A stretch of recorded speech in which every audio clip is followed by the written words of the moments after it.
주님은 나의 최고봉 11월 1일 묵상을 시작하겠습니다. 오늘의 제목은 나는 주님의 것입니다. 오늘의 말씀을 읽겠습니다. 고린도전서 6장 19절입니다. 너희 몸은 너희가 하나님께로부터 받은 바 너희 가운데 계신 성령의 전인 줄을 알지 못하느냐. 너희는 너희 자신의 것이 아니라. 아멘. 오늘은 11월 첫째 날입니다. 이제 주님은 나의 최고봉 묵상도 2달 남겨두고 있습니다. 11월이 사회적으로 많이 어수선한 가운데 시작되고 있습니다. 그럼에도 불구하고 우리가 마음을 주님께 모으고 이 묵상을 통해서 주님과 깊은 관계 속으로 들어가시길 바랍니다. 11월 주님은 나의 최고봉 주제는 복음의 진리에 반응하십시오입니다. 여러분은 복음을 무엇이라고 생각합니까? 이제는 설교를 통해서 많이들 들어서 알고 계시겠지만 복음이란 헬라어로 유앙겔리온이란 단어입니다. 영어로는 굿뉴스고 한글로 번역하면 좋은 소식이라는 의미입니다. 어떤 것이 좋은 소식일까요? 하나님의 아들 예수님께서 이 땅에 오셔서 우리 죄를 위해서 십자가에서 죽으셨다는 것. 이것이 복음이고 우리에게 가장 좋은 소식입니다. 그런데 단순히 예수님께서 우리를 위해 십자가에서 죽으셨다는 것, 이 지식적인 것을 아는 것이 복음이 아닙니다. 복음을 들을 때 그 복음은 우리 안에 들어와서 역사를 합니다. 능력으로 역사를 합니다. 그 능력의 역사 중 첫 번째가 뭐냐면 바로 나의 죄를 깨닫는 것입니다.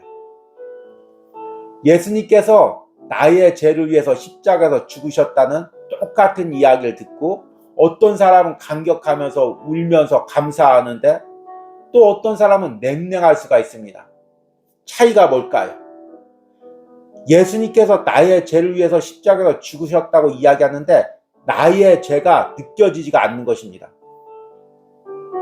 나는 죄가 없는데 죄가 있어도 내가 해결하면 되는 거지 왜 굳이 하나님의 아들이 십자가에서 죽으셨을까? 이렇게 반응하면 복음이 좋은 소식, 능력 있는 소식이 되게 되질 못하는 것입니다. 그렇기 때문에 복음이 살아서 역사할 때는 제일 먼저 나의 죄가 드러나는 것입니다. 내 힘으로 감당할 수 없는 내가 죄인이고 이 죄 때문에 죄가 없으신 하나님의 아들이 십자가에서 죽으셨다는 것이 진정으로 영혼 깊숙한 곳에서 깨달아질 때 그때 복음이 살아서 내 안에서 역사하는 것입니다. 그래서 진정으로 복음을 깨닫는 사람, 복음의 능력을 체험한 사람은 날마다 나의 죄를 주님께 고백하고 나를 깨트리고 주님을 닮아가는 은혜가 있는 것입니다. 11월 달에는 유독 순종, 순복, 주님께 맡겨드린다는 말, 이런 단어들이나 문장들이 많이 나옵니다. 진정으로 복음에 반응하는 사람은 온전히 내 자아를 깨트려 주님께 순종하는 삶을 사는 것입니다. 오늘 읽은 고린도전서 6장 19절 말씀에도 우리 몸이 성령이 거하는 하나님의 전이라고 이야기하고 있습니다. 이것은 우리 몸이 내 것이 아니라 하나님 것이라는 것입니다. 여기서 몸이라는 것은 단순히 육체를 가리키지 않습니다. 나의 전 인격적인 삶과 영혼까지 다 포함해서 가리키는 것입니다. 그래서 나의 모든 것은 이제 예수님께서 십자가에서 피를 흘리고 사신 것이라는 것입니다. 내가 주장하거나 내 뜻대로 살 수가 없다는 것입니다. 이것이 어떤 의미인지를 오늘 묵상을 통해서 들어보시기 바랍니다. 오늘의 묵상입니다. 예수 그리스도의 고통 안에서 사귐을 가지게 된 그리스도인들에게는 세상 속에 또 다른 세상과 같은 사생활이란 것이 없습니다. 하나님은 주의 성도들의 사생활을 파괴하셔서 한편으로는 세상을 향한 통로로, 다른 한편으로는 하나님을 향한 통로로 만드십니다. 그 누구도 예수 그리스도와 하나가 되지 않으면 이를 감당할 수 없습니다. 우리는 자신을 위해 거룩하게 된 것이 아니라 복음의 교제로 부름을 받았습니다. 나와 관계가 없는 일들이 발생할 때에도 하나님께서는 그 일을 통해 나를 주님과 친교하도록 인도하십니다. 주께서 하고자 하시는 대로 맡기십시오. 그렇지 않으면 당신은 이 세상에서 주님의 구속사역에 자그마한 도움이 되기보다는 오히려 장애물과 막힘이 될 것입니다. 하나님께서 가장 먼저 우리에게 하시는 일은 우리가 예수님께 뿌리를 내리도록 하는 것입니다.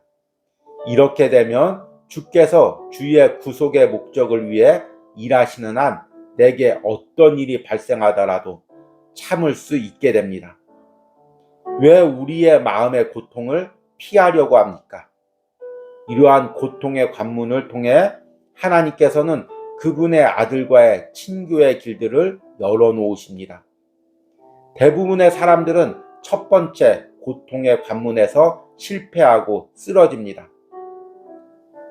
하나님의 목적을 향한 출발 지점에서 주저앉아 자기 연민으로 죽어갑니다.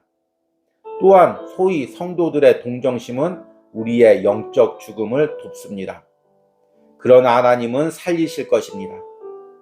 하나님께서는 그분의 아들의 못 박힌 손으로 우리를 붙들며 말씀하십니다. 일어나라, 빛을 발하라. 만일 하나님께서 고통받은 마음을 통해 주의 목적을 이 땅에 이루신다면 당신의 마음을 아프게 하신 하나님께 감사하십시오. 아멘. 대부분 남성들은 자신만이 좋아하는 취미생활이 있습니다. 어떤 사람은 운동을 좋아하고 어떤 사람은 게임을 좋아하고 또 어떤 사람은 친구들과 어울려서 노는 것들을 좋아합니다. 이것이 총각 때는 별 문제가 되지 않습니다. 그런데 결혼을 하고 나서도 여전히 자기만의 취미생활을 가지고 자신의 시간을 쓰고 물질을 그곳에 쓸 때 아내가 서운해합니다. 그러다가 아이를 낳아서 아내가 힘들게 육아를 하고 또 물질적으로도 힘들게 아이를 키우고 있는데 남편이 자신의 취미생활을 위해서 자신만의 시간을 보내고 또 그곳에 물질을 쓰면 많이 아내가 서운해하고 이로 인해서 부부간에 갈등이 생기는 경우도 많이 있습니다. 그런데 이 부분은 참으로 해결하기가 어렵습니다. 남편 입장에서는 힘들게 일하고 자신만의 그 누리는 취미생활로 모든 스트레스를 풀고 이 안에서 만족감을 누리기 때문입니다. 이것을 포기하라고 하니까 절대로 포기하기가 싫습니다. 그런데 이것은 억지로 포기하는 것이 아니라 아내가 사랑스러워서 자녀를 키우는 것이 너무 소중해서 가정을 위해서 남성이 자발적으로 내려놓았을 때 그때 포기할 수가 있는 것입니다. 그런데 우리의 신앙생활, 주의 일을 하는 것도 마찬가지입니다. 우리는 그리스도인이 되었어도 여전히 세상에서 주님과 상관없는 자신만의 취미생활이나 삶의 영역이 있습니다. 그리고 기도할 때 주님과 이렇게 타협을 하죠. 주님, 제가 예배도 잘 드리고 주의 일도 열심히 하니까 이 부분은 건들지 말아 주십시오. 터치하지 말아 주십시오. 이렇게 주님과 타협을 하려고 합니다. 그러나 오늘 묵상에서 진정한 그리스도인이란 예수님과 구별된 나만의 삶이 없다고 말합니다. 예수 그리스도의 고통 안에서 사귐을 가지게 된 그리스도인들에게는 세상 속에 또 다른 세상과 같은 사생활이란 것이 없습니다. 하나님은 주의 성도들의 사생활을 파괴하셔서 한편으로는 세상을 향한 통로로 다른 한편으로는 하나님을 향한 통로로 만드십니다. 여기서 예수 그리스도의 고통 안에서 사귐을 가지게 된 그리스도인이라고 표현하고 있습니다. 이 의미가 무엇일까요? 단순히 하나님의 아들이 나를 위해서 십자가에서 죽으셨다는 것을 지적으로 아는 것이 아니라 그 예수님의 십자가의 고통, 십자가의 아픔을 영적으로 체험한 사람, 나를 위해서 예수님께서 물과 피를 다 흘리시고 십자가에서 못이 박혔다는 것을 깨달은 사람, 그것을 영적으로 깊이 체험한 사람에게는 세상 속에 또 다른 세상과 같은 사생활이라는 것이 없습니다. 주님과 구별하여 주님, 이 부분은 저만의 시간을 갖겠습니다. 이 부분은 저만의 취미를 갖겠습니다. 이런 사생활이 없다는 것입니다. 이것이 어떻게 가능할까요? 주님과의 깊은 친교로 들어갈 때 가능합니다. 주님과의 깊은 사귐 속에 이제 더 이상 주님께 숨기는 것이 없고 주님이 내 삶의 영역에 못 들어오는 부분들이 없도록 주님께 내 모든 것을 다 드릴 때 가능한 것입니다. 그 누구도 예수 그리스도와 하나가 되지 않으면 이를 감당할 수 없습니다. 우리는 자신을 위해 거룩하게 된 것이 아니라 복음의 교제로 부름을 받았습니다. 나와 관계가 없는 일들이 발생할 때에도 하나님께서는 그 일을 통해 나를 주님과 친교하도록 인도하십니다. 주께서 하고자 하시는 대로 맡기십시오. 주께서 내 삶을 하고자 하시는 대로 주님께 내 삶의 영역을 맡기라고 이야기하고 있습니다. 그런데 이렇게 주님께 맡기는 것은 단순히 내 삶의 부분만이 아닙니다. 내 마음적인 부분도 주님께 맡겨야 됩니다. 우리는 신앙생활하면서 주일을 하면서 사람과의 관계 가운데서 또 일을 하면서 마음이 상할 때가 있습니다. 그러면 내 안에 내가 굳이 이렇게 마음이 상해가면서까지 이렇게 주의 일을 해야 되나? 저 사람과 관계를 맺어야 되나? 저 사람을 돌봐야 되나? 이런 마음이 들 때가 있습니다. 그래서 마음이 다치지 않는 범위 내에서만 주의 일을 하려고 자기 마음을 보호합니다. 앞에서 이야기했듯이 생활의 영역에서 주님과의 관계에서 선을 긋듯이 마음의 부분에서도 나만의 공간을 만드는 것입니다.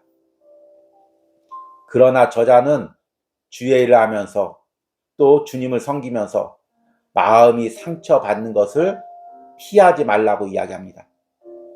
내가 마음이 상처를 받아도 그를 통해서 주님의 일이 이루어지면 기꺼이 그것을 감당하라고 이야기합니다. 왜 우리 마음의 고통을 피하려고 합니까? 이러한 고통의 관문을 통해 하나님께서는 그분의 아들과의 친교의 길들을 열어놓으십니다. 대부분의 사람들은 첫 번째 고통의 관문에서 실패하고 쓰러집니다. 만일 하나님께서 고통받은 마음을 통해 주의 목적을 이 땅에 이루신다면 당신의 마음을 아프게 하신 하나님께 감사하십시오. 오늘 묵상을 들으면서 여러분들은 어떤 마음이 드십니까? 참 저는 이 묵상을 하면서 마음에 찔림을 받았습니다. 저는 어렸을 때 목회자 자녀로 자라면서 항상 모든 가정이 교회에 오픈되어 있기 때문에 나도 모르게 어렸을 때 나만의 공간, 나만의 것을 만드는 것이 습관이 되어 있었습니다. 주님께서 목회자로 삼으시면서 이 모든 것을 다 깨뜨렸습니다. 그래서 내 모든 것을 온전히 드리는 훈련을 시켰습니다. 저는 이 부분에 제가 어느 정도 훈련이 되어 있었다고 자신했었습니다. 그런데 알고 보니까 마음적인 부분에서는 여전히 내 마음이 상처받는 것, 주의 일을 하면서 사람들에게 상처받는 것, 이것이 너무 싫어서 내 나름대로 보호막을 가지고 있었음을 깨닫습니다. 아직도 많이 주님 앞에 내어놓고 깨트려야 되죠. 주님과 친교 속에 들어간다고 하면서도 여전히 내 삶에서 내 마음 안에서 주님이 들어오지 못하는 나만의 영역이 있음을 오늘 묵상을 통해서 다시 한번 깨닫습니다. 여러분들은 어떻습니까? 주의 일을 하면서 나만의 삶의 영역, 나만이 즐기는 영역, 나만이 마음에 상처받지 않게 해서 보호하는 영역, 이것들이 있습니까? 그렇다면 나는 주님과 진정한 친교 속으로 들어가지 못하고 있는 것입니다. 오늘 묵상 가운데 이것이 무엇인지 깨닫고 주님 앞에 이것들 다 내어놓고 주님 내 안에 들어오십시오. 나의 모든 것을 주장해 주십시오. 내 모든 것은 주님의 것입니다. 이렇게 고백하는 은혜가 있길 바랍니다. 오늘의 적용 질문입니다. 내가 예수님과 상관없이 세상에서 나만의 즐기는 삶을 누리려는 부분은 무엇이 있습니까? 또 내 마음이 상처받는 것을 막기 위해 주의 일에 경계를 두고 있는 부분은 무엇입니까? 우리 기도하겠습니다. 너희 몸은 너희가 하나님께로부터 받은 바 너희 가운데 계신 성령의 전인 줄을 알지 못하느냐? 너희는 너희 자신의 것이 아니라. 아멘. 주님, 내 몸도 내 삶도 내 마음도 내 것이 아닙니다. 예수님께서 십자가에서 피 흘리시고 다 속량하신 주님의 것입니다. 그럼에도 불구하고 내 삶을, 내 마음을, 내 것들을 주장하는 나의 모든 이기적 마음을 주님 깨트려 주시옵소서. 온전히 주님께 내 삶을 드립니다. 내 마음을 드립니다. 내 것을 지키려는, 내 것을 보호하려는 모든 벽들을 오늘 묵상을 통해 깨트리고 다시금 두 손 들고 주님 앞에 나옵니다. 오늘 주님은 나의 최고봉을 묵상하는 모든 심령 가운데서 주님과의 모든 벽이 허물어지게 하시고 주님과의 깊은 친교 속으로 들어가는 은혜를 허락하여 주시옵소서. 예수님의 이름으로 기도했습니다. 아멘.